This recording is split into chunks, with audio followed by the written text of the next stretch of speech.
Drewbie motherfucking Wilson. Yo, I'm here. What's up, man? We're doing this again. I don't even know how many times it's been at this point, and honestly, I don't give a shit because I just love talking to you. Well, you know, the best actions with people that you love, you don't remember how many times, but you know it's always good when you do it. I'm not touching that one, man. That's the kind of day we're about to have. Oh, we're coming in hot today. Yeah, we are buddy. coming in hot.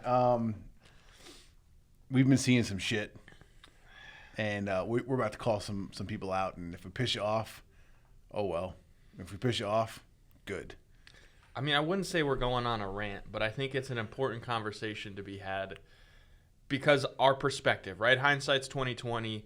We've gone through a lot of things. We've had a lot of experiences. You know, what we teach here in Apex is the E3 method, right? Have the experience, extract the lesson from said experience, and then educate or entertain your audience. We're going to do a little bit of both today. But the biggest issue I think I've recognized, and I think we've recognized together, is from an entrepreneurial standpoint, people have a lot of great ideas.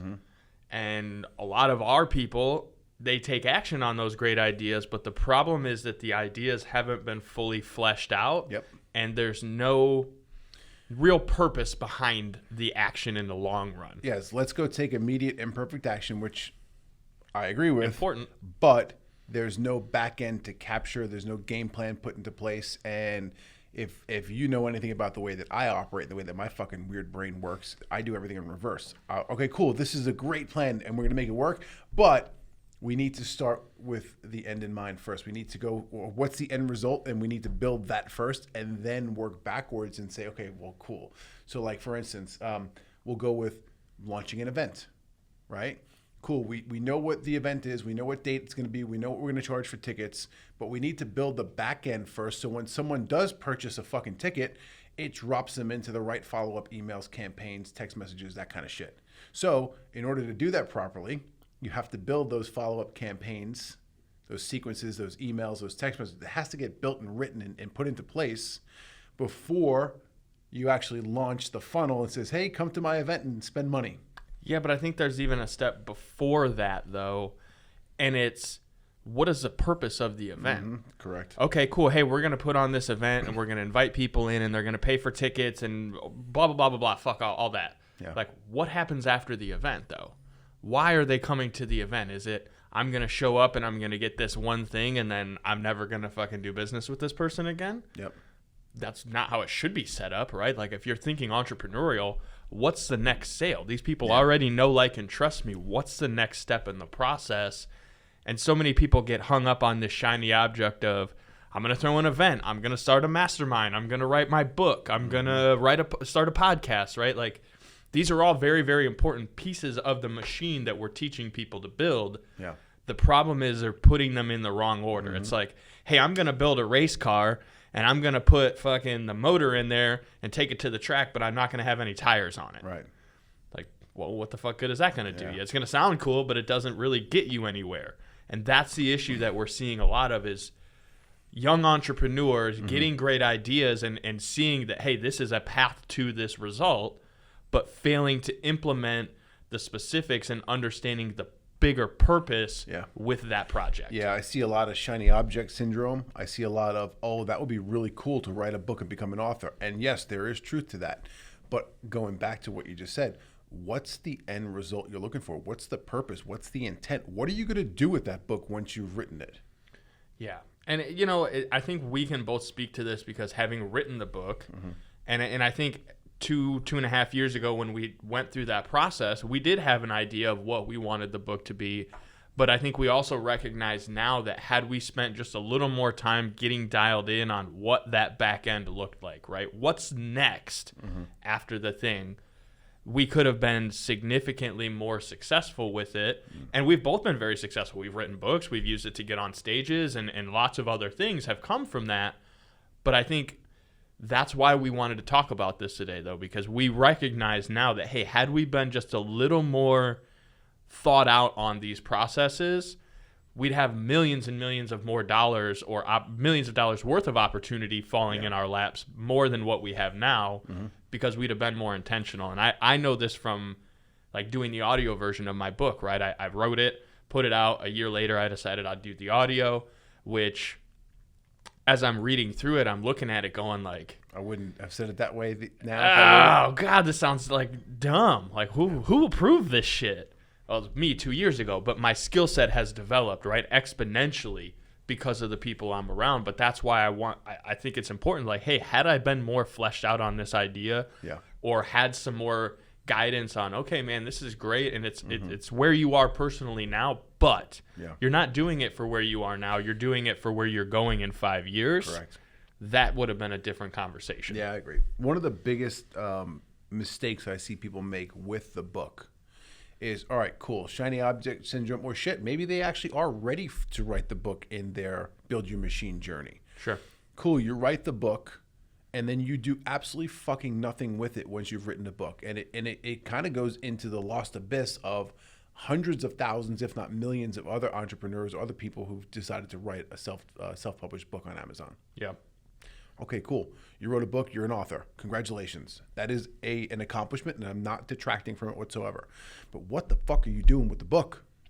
You have to go in there. I see so many people write the book, and they pony up the money to hire the editor and get the whole book done, the artwork, the editing, KDP, all that shit's done, right? Cool, now I got a book.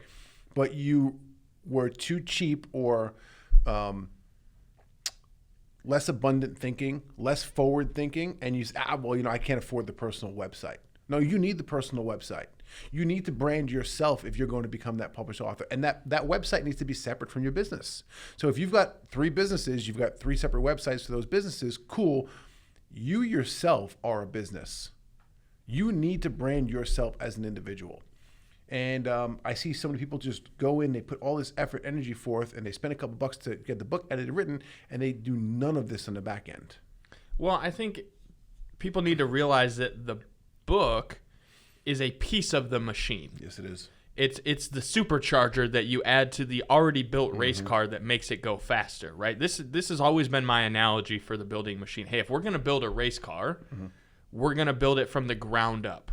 You're going to start with the chassis. You're going to start with the foundational stuff, right? And then you're going to add the go fast parts as you get to that. It's not something where you just jump in and you throw a fucking nitrous tank on a Honda Civic and think you're a race car driver. There's a lot of those guys out there, and those are the entrepreneurs that are failing. Yeah. The people that thought, hey, I can throw a few little modifications, throw a couple bucks into this old piece of shit, and I can be a race car driver. Or there's the folks that literally built it from the ground up and spent thousands and thousands of hours building this, fine-tuning it, making it effective. And those are the guys that are racing at the drag strip, making hundreds of thousands of dollars from sponsorships. Right. They're not the guy that's fucking racing down the 2-lane road on Wednesday night at midnight trying to race for $50 to go buy Taco Bell. There's a difference in the machine you're building. Well, if he bought Taco Bell, there may be another reason he's racing home. We told you we're going to entertain you. That's the whole point. But, like, remember that the book is the bolt-on go-fast part of this machine. Yeah. So don't think that you can just come in and bolt the book onto your piece of shit fucking cruiser and that it's going to all of a sudden be a race car. That's not how it works. You don't add this and make a Honda Civic a Lambo. You build a Lambo from the ground up, and that takes time, and that's part of the machine. But so many people have this forethought of, like, skipping steps that it's all of a sudden, well, if I can just skip to this and it'll be fine, and everybody will forgive the fact that I'm still riding around in a Honda with Lambo fucking labels on it. Yeah, so if you're one of our Apex clients, and even for those of you who are not clients, by the way, you should be, we have this course that gets unlocked to any Apex member. It's called BYM, or Building Your Machine. We're on version 2.0 of that course right now. It's approximately 26 videos, and they're structured and implemented in place to give you a video per week, right? And it's a very simple process. Start video 1, right, which is Dream 25 list. Establish who your Dream 25 list is. Then the next week it goes into, Lucky 7 and how to go after those people and start to build yourself as the attractive character. And then the week after that's more, and the week after that's more. The key here is every week you don't stop doing week one's work. You're doing it over and over again. And every week you're actually adding more to the plate. So you're compounding and you're starting to get this machine, this wheel to spin. Right. And this is you becoming the attractive character, and you're attracting people to your business, your brand, all that shit. But so many people want to skip forward through that course because, towards the end, they talk about speaking on stage and writing a book and starting a podcast. Yeah, it's towards the fucking end of the course for a reason, dipshit. You got to build the basics and put that in place. And I hate to break it to you, you're going to wind up building your machine all over again for the book, for the podcast, for the stage speaking. If you want to become a coach or a consultant too, you're going to build a machine for that too. So these people come in here, right? And yeah, I'm calling you out, whoever the fuck you are, because you need to hear this. But you're coming in here and you're writing a fucking book and you're putting step 19 in front of step 1, 2, and 3. So here's the issue. Here's what happens. The reason that you have to do weeks 1 through 25 before you get to week 26 when we tell you about writing the book and speaking on stage is because you're building an audience of people that will actually give a shit that you've written a book. The problem is people are coming in and going, well, if I just write the book, that will build the audience because they're going to have some kind of respect for me because I'm a published author. Right. And I'm going to just go ahead and say it. It's not that fucking difficult to become a published author and get a best-selling book on Amazon. Mm-hmm. Yeah. That was something that I've had to realize, in that, like, that what I originally thought was the thing that made it so special, it's not. Yeah. It's not that difficult. Like, I've read a fucking article about a guy who took a picture of his foot, put one-page picture of his foot on Amazon, and still became a best-selling author. Right. So understand that the reason that you're writing this book is not to build the audience. Mm-hmm. The reason you're writing that book is to solidify to the audience that you've built that you are the authority, which then they want to read your book and go, holy shit, I took something amazing from this. Let me give it to the next person. Yeah. And show that that's how you really build the audience. Mm. And what you were saying about, okay, cool, you wrote the book and you put it out, but you don't have any fucking personal website. You don't have anything to go with it on the back end that once you've captured their information, you're nurturing them through the sales process. Yeah. It's kind of like, hey, they're going to buy this book and they're going to fucking call me with their credit card out and be like, hey, man, will you just charge me fucking $20,000 to teach me how to live a better life? Yeah. They just think this is going to happen, and unfortunately, that's not how it goes. Fuck no, you're going to spend a lot more writing the book, trying to sell the book. It's going to cost you money to go through this process, and if you don't invest smartly, what happens to your investments? They fucking tank. Mm-hmm. Well, guess what, guys and gals that wrote a book before you had anybody that actually gave a shit if you wrote a book or not? That investment's worthless. Yeah. Now you've got to go all the way back to the beginning and start over. And by the time you get to the point where the book is important, everything you wrote in your first book doesn't matter anymore. Yeah, it's all bullshit. You've outgrown it. Exactly. Yeah. So if you hear this, we love you, and that's why we're having this conversation, because we want you to be who you were meant to be, the greatest version of yourself, but you're fucking up. Mm-hmm. So get it straight, guys. Quit fucking up. Quit fucking up. Yeah. It's 100% true. The other thing that I see people expecting quite often is, oh, I'm going to write the book, or, oh, I just wrote the book. I'm going to make some money now. I hate to break it to you, motherfucker. As a matter of fact, I have lost money from writing my book. Yep. Now, have I made it up on the back end doing other things? Yeah, almost to, I think the ROI on that is incalculable. Sure. But I have literally spent more money buying my own book and giving it out for free at conferences, events, speaking gigs, Apex people. I always have copies here in the office. I have copies at home in my home office. Like, I always have one with me too, right? You don't make money on a book. I think if someone goes and buys my book retail right now, I think the cut that I get per purchase from Amazon is $1.63. Yeah, and it's probably not even that much, honestly. It's not very much. But I think what people need to understand about this is that, as you said, there's a monetary expense and investment on the book. Yeah. But you can't even quantify the unquantifiable side of things that come along with that, right? The authority that you've built, the opportunity that you've been presented with because you released the book. And that's why we say, hey, it's fucking phenomenal that you're going to write a book and release a book. That's great. Like, that is 100% something that needs to be done. Yeah. But you got to understand that there's a process to it, right? It's like we're in the middle of doing this real estate event upstairs, right? We took time out of our day to come and have this conversation because we recognize how important it is to share this with people so they don't make the same mistake, because we're compressing time. Yeah. I say this all the time. money is easy to make. We can all go make more money, right? That's why we can spend money to write this book and get it out there. The time and the energy that we're investing is limited. And so for those of you that have put all this time and put all this energy into writing the book, yeah, the money that you spent, you can go get more of. But like, how do you quantify the return on your time and your money, or your time and your energy invested in that? Because again, if you haven't done the first lead up steps to build that audience to release the book to, then like when you release it, yeah, you're going to have 50 people, 100 people in your network that will support you, because fuck, people just like to support each other. That's the whole point of joining a group like Apex, is to have a support network. Sure. But let's be honest with you, you're not going to eat off of that minimal amount of support.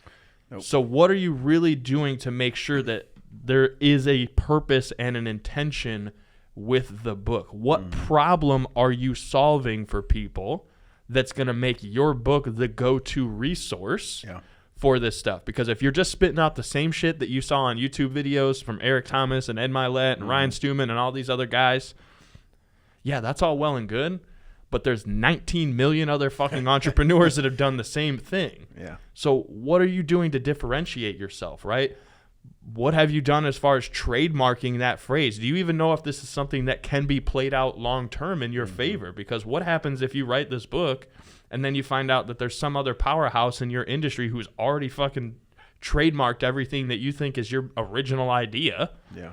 What then? It's all for nothing. Yeah, all for nothing.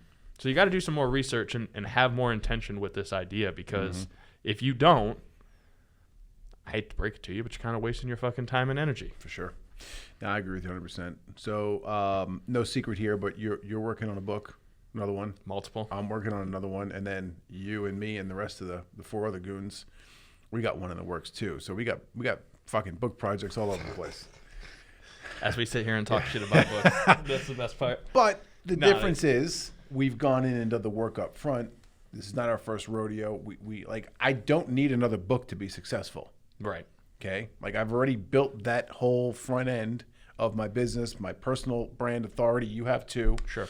And this is just something, this is another piece of the puzzle to get the name out there, generate more income, notoriety, opportunity. I mean, let's put the income aside, man. You and I both know we ain't going to make no fucking money on the book itself. But we are going to make an impact on a community, and that impact is what will lead to gain. Yeah. Whether it's monetary through opportunity or just through respect in the people that we have on our Dream 25 list who go, you know what, man? These guys took time out of their day to do something for a group of people that need it. Yeah. That's the kind of people I want to do life with. That's the return that we'll get on it. Sure. But money-wise, we're going to be spending on it. Yeah. That's the truth. So what's your game plan for book number 2? Forget the Goon book. I'm talking about you right now. Drewbie Wilson's book number 2, right? Millions from Memes. Okay. Awesome name, by the way. Yes, thank you. You are the meme lord, by the way. I am the meme lord. That is my fucking thing. I'm owning it. I'm taking it. And so my goal with book number 2, it's Millions from Memes, discovering the value of social trends and leveraging them to build your multi-million-dollar empire. Right? And I might change that subtitle because it's a little long and winded. But the point of it is, memes are a biological thing. When they were originally discussed, it was like Charles Darwin and Richard Dawkins, and these people were talking about it from a biological standpoint. It's a transfer of information. Yeah. And what happens during that transfer is it slightly changes, right? Like, I sneeze, you say bless you, John Smith sees it, and he goes back to his town across the country and sees someone else sneeze and says, oh, well, bless you. And people are like, well, why the fuck did he did that? I don't know, but I'm going to start, like, that's a thing, right? So it's a transfer of ideas or information. Yeah. Can I just point out for a minute that you're a fucking nerd in the simple fact that you know this shit? Oh, 100%. But here's why I think it's important, and my goal with the book, right? My purpose, my intention is to bridge the gap between the nerdy side of memes from a psychological understanding. Hey, this is the deeper, like, fucking, this goes back to the beginning of time, why these things work, to the world we live in now and the business side of things, where it's like, hey, man, remember the ice bucket challenge when fucking business owners and CEOs were pouring buckets of ice on their head to try to, like, support this charity? Well, guess what? That was a meme trend. And so what happened? Well, fucking insurance agents and real estate agents all poured buckets of water on their head to try to support this cause that everybody was getting behind. But what was really going on is they were marketing themselves to an audience of like-minded people to be known, liked, and trusted. Well, hey, if this guy supports this thing that's popular, I want to support him too. He's local. He supports this thing that I also support. Like, I want to be that guy's friend. I want to be connected with them. Yeah. That's the fucking bigger picture truth of why memes work so well. Because it's just a transfer of ideas and information. And so when you understand that on a deeper human level, when people see an image, let's just be very simplistic, right? They see a picture from a movie where they recognize that it's the guy from Coco, let's say, and he's playing a little guitar. They remember that scene. They remember where they were when they saw it. They remember the feeling that they had. So there's this instant human connection, emotional connection. And then I add in my own overlay of context. I make my small tweak to it that talks about my business or talks about whatever product or service I offer. Just talking shit about other people. Or just talking shit about other people, right? Realtors. Like, there's a fine line here. Like, picture's worth 1,000 words, and a meme can do a lot of fucking damage. But just understanding these social trends and why people connect with them and why it's like, hey, if I posted this meme and my ideal client is men between the age of 30 and 45, and I'm posting a meme that talks about, hey, how am I going to sneak another rifle past my wife? Well, I went to the gun range. She didn't know that I went with an empty case and came home with a new gun in it, right? Like, but if I make a meme that kind of portrays that idea, that thought, and you relate with it, and you're like, that fucking guy, he's onto something, right? And then you follow my business page, and then you find out that I also happen to own, a firearms company that ships all over the world. And then I make a meme that has custom, rifles for fucking people that I make. Well, guess what? Now I want to do business with you because I saw a meme that made me feel something emotionally to where now that know, like, and trust is like fucking instant. Yeah. And so that's the science. That's what the point of the book is, to help people understand, hey, if you know how to follow these trends and you know how to see what people are interested in, and more importantly, you understand the marketing side of it of, hey, psychologically, this is why people are interested, you're going to be rich as fuck. All right, let me simplify it further. This is what I just pulled away from that. We all know that speed is a new currency. Yes. Right. The faster shit gets done, the better. Correct. Right? You're literally compressing time. You're compressing the know, like, and trust factor into, hey, what could potentially be weeks into or months into seconds. Yes. So that right there is super powerful. If you could understand, like you do, on a deeper psychological level, the power of memes, and fuck, even if you can't understand it, please just buy into it that these fucking things work for sales purposes. And you and I, especially you, right? Because anything that I've done with memes, I've learned from you. Thank you, by the way. Yes, you're very welcome. Plug there. Shameless plug. Yep. Closermemes.com. Closermemes.com. Yeah, go get the course. It's $49. It'll change your life. But what you've been able to do with memes has directly impacted hundreds, if not thousands of people, myself included, inside of this ecosystem that we have here in Break Free Academy and Apex. And other people that you've gone and taught your course to, they've gone out and closed sales, and that then brings food and puts food on people's tables.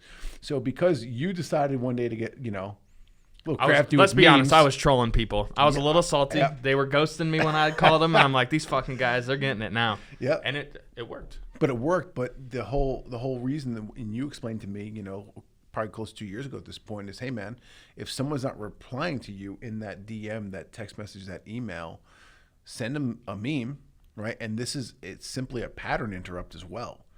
And you know what, most people like to laugh, and they understand that they are intentionally ghosting you because they're almost scared to make a commitment to invest, whether it's $500 with you or $50,000 with you. Sure. You send that pattern interrupt, and it's like, you know what? This guy, he's actually pretty cool. He knows exactly what the fuck I'm doing. I can't hide it from him. He got me. Fuck. Yep. And that's why I think, there's one meme I can trace more than $5 million directly in sales to, right? I have a process. I send it the same way every time. I'm almost convinced, because I've shared it so much with the public, that people kind of wait for it now. Like, I send that offer, and they're like, let's see if he's really going to do what he says he's going to do. And I fucking do it every single time, and it works. 69% of the time, right? Like, that's the thing about it is I recognize that from a sales perspective, I'm not a hard closer. I'm not somebody that's going to be like, if you don't make this decision, it's going to ruin the rest of your life. Because, like, fuck off. You tell me that, I'm for sure going to have a better life than you, like, without a fail.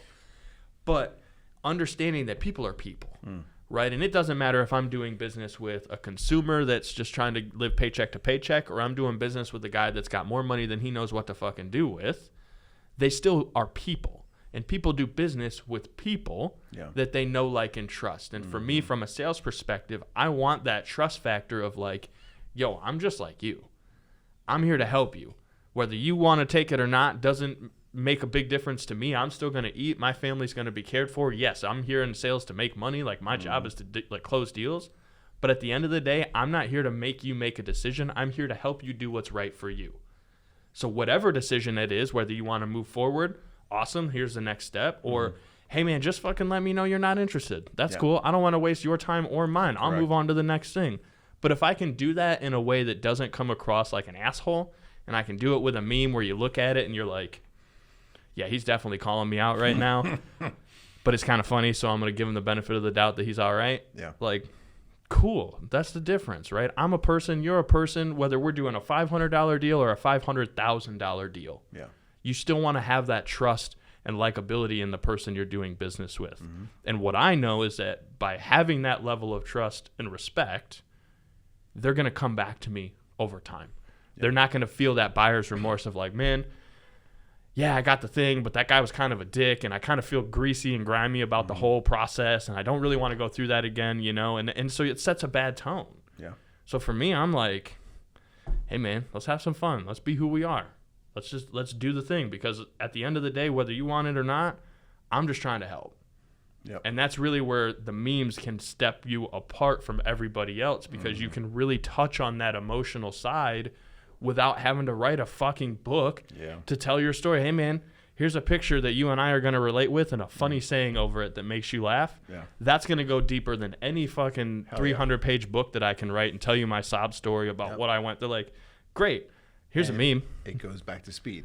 You read the book, it's going to take you time, effort, and energy and resources to read the book 100%. Versus you look at a meme like, oh, I fucking get it in 0.2 seconds. And if you don't get it, the person who wrote the meme is probably smarter than you. It went over your head. Well, and here's what happens is I can show you 10 memes in a week versus it takes you 10 months to read my book, because most people don't read books, honestly. But if I show you 10 memes and I've got 10 points of connection where you're like, every time you see me pop up, there's something that makes you feel good. When I make my offer, that's when it's on. Yeah, for sure. Let's talk about numbers. You've been diving deep into the numbers. You've been keeping score of your own KPIs now for a couple of months. You've gone and asked for help from our in-house CFO because he's just an Excel wizard. Fucking nerd. Yeah, he is like a nerd with numbers. But I'm also a nerd, which is why I'm asking for the nerd stuff. Yep. But you said, hey, this is what I want to do. This is how I want to put it together. I've got some templates here. And just help me make this better, because I can't figure out some of the formulas. You hit me up, you're like, man, I can't. I'm like, bro, stop wasting your time. That's not your zone of genius, dude. Like, you're great at making memes and closing people and selling shit. So do me a favor and stick the fuck there and go call Dave and let Dave help you out. Will you quit doing this bullshit, in like 8 man? fucking minutes, he's gonna make this thing dope. Yeah, he really does too. Right, and but the whole point is like you had him build this template. And you go in there daily and you track your numbers. How many calls, how many DMs, how many text messages, how many emails. And you've got this, first of all, it's fucking gorgeous because Dave did a nice job building it out. It's a cool looking dashboard. Yep. And it shows you all of these real-time stats. Like, hey, this is where I'm getting the most closes from. This is my close ratio or percentage on this kind of lead that comes in. Yep. Talk a bit about how you figured out what numbers were important to track, and what's it like going through the daily discipline of actually entering those numbers so you have accurate numbers in the back end? Tedious as fuck. Yeah, it sucks. But the truth is, it's super important. And it's something that goes back to before I even came into the Apex ecosphere. Is like when I was selling insurance, I was the loan producer, basically. I was the guy. I put all the numbers on the board. And so what was happening is we were spending thousands of dollars on leads. Like $3,000 to $5,000 a month for fucking internet leads that had been resold to 9 other agents, and like it was just bullshit. Like So what I started learning how to do was like get the most return on my investment. So like when I paid these lead vendors, my first questions were like, okay, but like we're going to give you these qualifications. If they don't meet them, do I get a refund? Yeah. Yeah. Okay, cool. What's that process look like? Because my ass, I'd pay for 100 leads, and out of that 100, let's say 27 of them didn't meet the actual qualifications. I would just send a fucking refund, and I'd have them refund me. And I was so meticulous about it that I would end up getting 300 leads for the price of 100, to where these vendors would stop selling to us. They'd be like, no, you do too many returns. And I'm like, well, stop selling me shitty leads, and I won't return them. Yeah. So I just got really into like understanding how much we really paid per lead, how much we were generating from them, right? Like what's the return on this? If I spend $25, first of all, how long does it take to get a return on that? And what's the actual return? And what I really understood for me as a sales guy was like, how do I get my numbers up? How do I get more, make more money? Them rookie numbers. You gotta get them Yeah, numbers up, I got to boy. get them numbers up, son. But I found a formula. I said, okay, cool. I know if I make 100 phone calls a day or 100 contact attempts, that should lead me to about 10 conversations. And out of that 10 conversations, I should be able to close 2 deals. And so what I did is set a goal for myself of, hey, every day I want to get at least 2 out of these 3 metrics. I want to at least make 100 phone calls or have 10 conversations and close 2 deals, right? Like if I have 10 convos and close 2 deals, I probably don't have time to make 100 calls. But that's okay because I had 10 good conversations and closed 2 deals. Correct. But I knew that over time, if I just stuck to this process, it would lead to growth.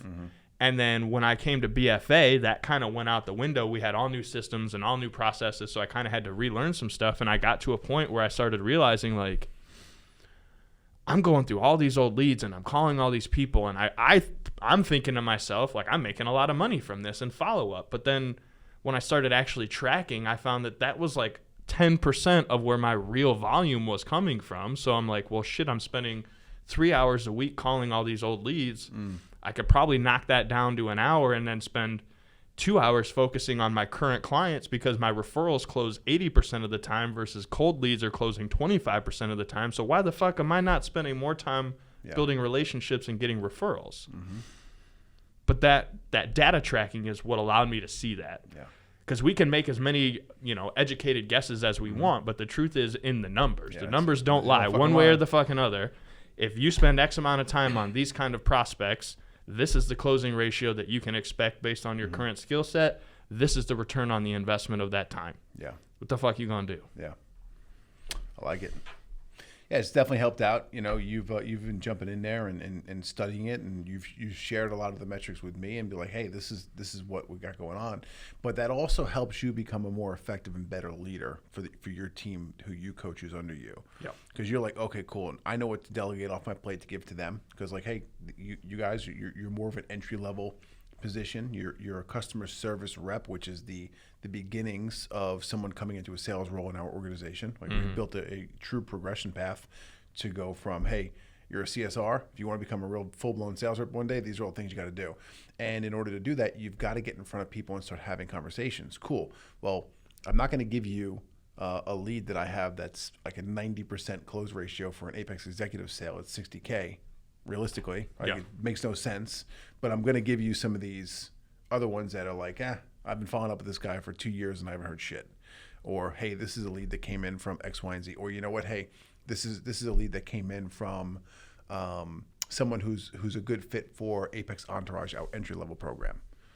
I think the key to that is that you got to put in the reps, right? Like if you show up at the gym and you look around and you ain't never worked out in your life, but you see people deadlifting and throwing these weights up, you're going to go in there and try to get after it, and you're not going to have any fucking clue what you're doing. You're going to hurt yourself. You're going to hurt someone else, right? Yeah. So, like, the reason that we've been able to put this progression path in place is because we recognize by looking back over, hey, what's worked and what hasn't in our business. Yeah. We know every time we hire a, quote, salesperson, they fall flat on their face. Yep. Because what we sell is not exactly a tangible thing, right? There's a nuance to how we help people. And so by forcing people to have hundreds and hundreds of conversations with potential clients, these reps, they start to understand the deeper side of what we do. Letting them talk to 5-10 clients a day to say, hey, man, I know you're with Apex. I'm a new guy here. And they told me to just call and talk to you and see what you like and didn't like, because that's what's going to really help me be successful. The great thing about Apex is that we've done an amazing job of building a community of people that will support those new members. Like, oh, you're new? Yeah, let me give you, here's my calendar. Go grab 20 minutes. Let me give you my story so that you can use it as an example when you're talking to other people. And so what happens? You have experiences. You extract those lessons from the experiences. And then as you grow in the company, you get to a point where you're comfortable having conversations with people because you understand it. And not just one time, but like, hey, here's these 10 different things that we're teaching people, and here's how 10 different people implemented them in 10 different ways to get the one result. And so when you're a service rep and you're focused on, hey, when I get on this call, how can I truly show up and help someone get the result that they're looking for? Everybody's path is going to be a little different. But here's how I can help you see that path.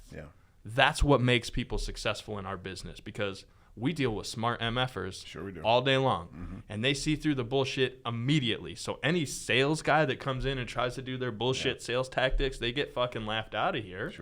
Because our people know that stuff. They're like, yeah, I don't need to be sold. I'm already sold when I get here.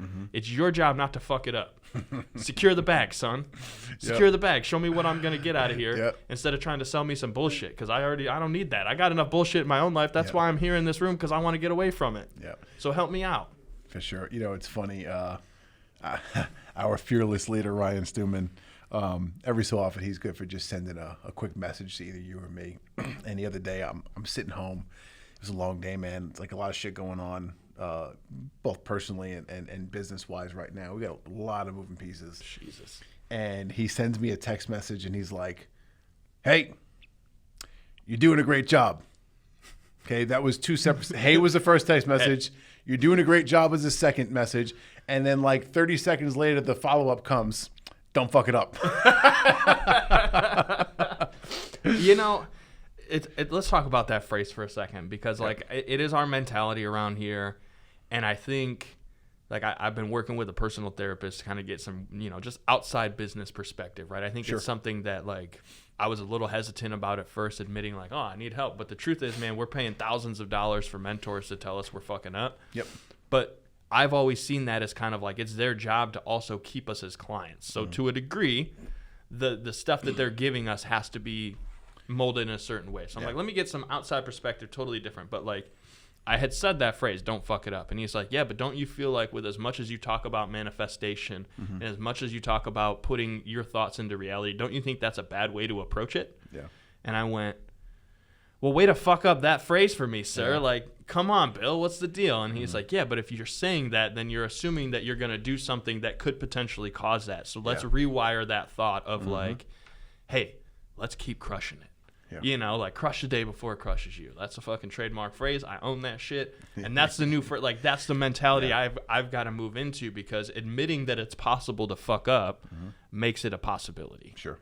So just kind of a little rewire on that one. And I'm sure we're still going to get the, hey, don't fuck it up. And we're going to feel the same way about things. But it's shout out to Woo Woo Whitehead. There's a lot of woo woo side of this stuff that makes a big difference, man. And that was one thing that I was like, all right. I see you. Yeah, I agree, man. I kind of look at it now, and to me, it's. I understand where you're coming from. That it does have a negative connotation to it, but I almost look at it now as a fucking joke. Because it's been thrown around to some of the top performers here in this company for quite some time, and we all kind of look at it like, man, I'm fucking doing my thing over here. Like, we'd have to really fuck it up. Yeah, it doesn't really fuck it up. Like, just not show up for a fucking month or something. Even that, I think would they'd find a way to figure out, like, all right, man, you fucked up. Come on back. Like, it's fine. But like, no, we'd really have to. And I think that's part of the confidence in having taken the path that we have, right? And I know we got to wrap it up here soon, but like, I think part of this and one of the really big takeaways I hope people get from this conversation is that if you just trust the process, you'll get to a point where your baseline has shifted so much that the old you doesn't have to worry about those stupid mistakes that you used to make. And that's the thing that people need to understand, is that they're trying to skip through parts of the process, not understanding that they haven't developed that one little muscle that when they get here down at the end, that muscle becomes the most important part of the situation. But they're skipping over it thinking, oh, well, right now it doesn't really matter, so I'm not going to worry about it. But it is the key piece when you get here. But once you're here, you can't go back and fix it. Yeah. Right? It's like, hey, the place where that muscle needed to grow is already overgrown with other shit, so now you're fucked. Yeah. So unless you want to destroy the whole thing and start over, that's why you need to trust the process. That's why you need to have these pieces in place. You need to have the back end. You need to have thought this out farther than just, hey, I'm going to throw some money around and I'm going to make some more money from it, because there's a lot of different vehicles that can get you from point A to point B. Which vehicle do you want to take that ride in? Yeah. And how do you want to feel about it when you get there? Yeah, man. Makes lots of sense, sir. Here we go. This is, I don't know. Like Episode number 6, maybe. Episode, I don't even know what the fuck number it is. But once again, we've come in here, and I just love having talks with you, man.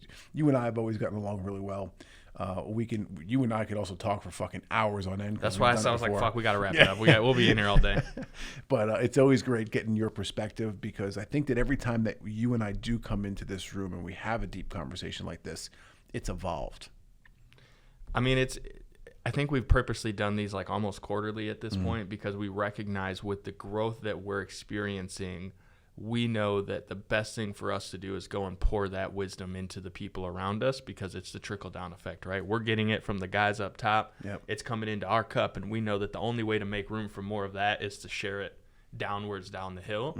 And I think that's, like you said, it's the evolution of, hey, these are the things we've learned. This is real-time shit that we're recognizing and seeing. And so when you hear this a month from now, when we've, put it live or whatever, you're going to be like, oh, shit. And that's the secret to success that we've figured out, is that, hey, if we can just draft behind the people who are a few steps ahead of us, we can get there with a third of the effort and all of the results. Yep. But the only way to stay in that draft is to make sure the people behind us are right there too. Otherwise, it gets all fucky. And if we fall off, they're not there to support us too. So it's fun to be able to come in and have these conversations and be able to show up confidently saying, hey, we're not talking about anything we haven't personally gone through. We're not trying to tell you theories or bullshit. It's like, this is really what's happening. And take it or leave it. That's going to be up to you what you do with the advice. But you and I know that when we show up and do one of these things, like the stuff that we're talking about, the wisdom we're passing on, will make generational impact. Fuck yeah, man. And that's what it's all about. Yes, sir. Appreciate you, man. Appreciate you, sir. Let's get it. Let's go.